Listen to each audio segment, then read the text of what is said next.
Здравствуйте, меня зовут Никифор Эрхан, ученик 7 класса МБУ Магараевский СОЖ имени Лукиновича Харитонова, руководитель Атласова Анастасия Александровна, преподаватель ДНК СМФУ.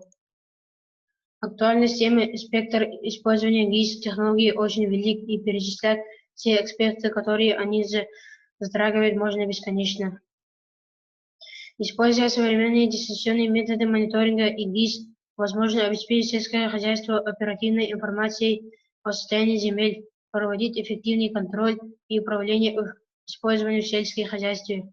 Применение информационных технологий в сельском хозяйстве на сегодня является одним из перспективных и интенсивно развивающихся направлений.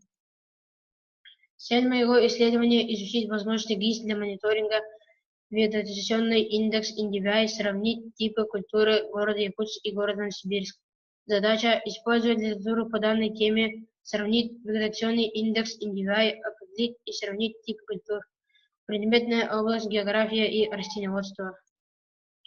Объект исследования – возможность ГИС в сельском хозяйстве. Определить исследование, сбор информации о индексе NDVI, о яровых и озимых культурах. Методы исследования, метод изучения литературы, обобщение и систематизация материала по данной теме, фиксация этапов работы.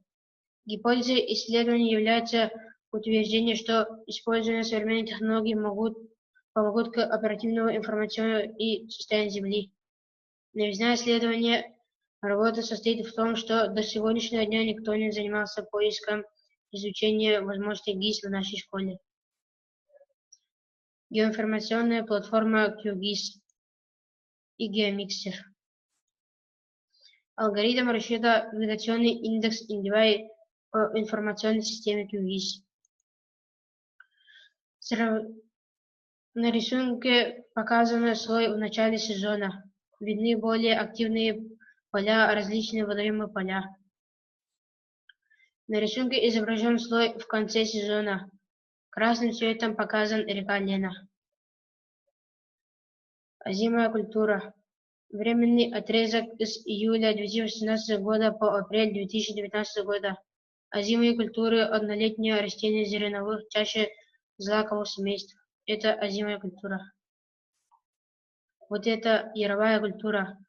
Высеются весной, урожай собирают в этом же году.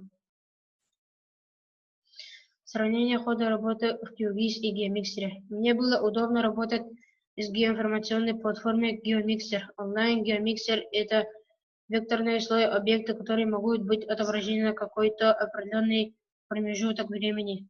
При этом не просто приходится фильтрация данных в моменте визуализации, но и оптимизация передачи данных с сервера.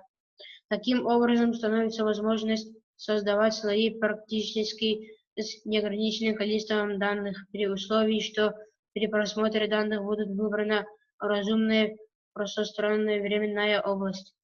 С помощью GeoMixer можно быстро и понятно мне редактировать векторные объекты и работать с данными в табличном виде.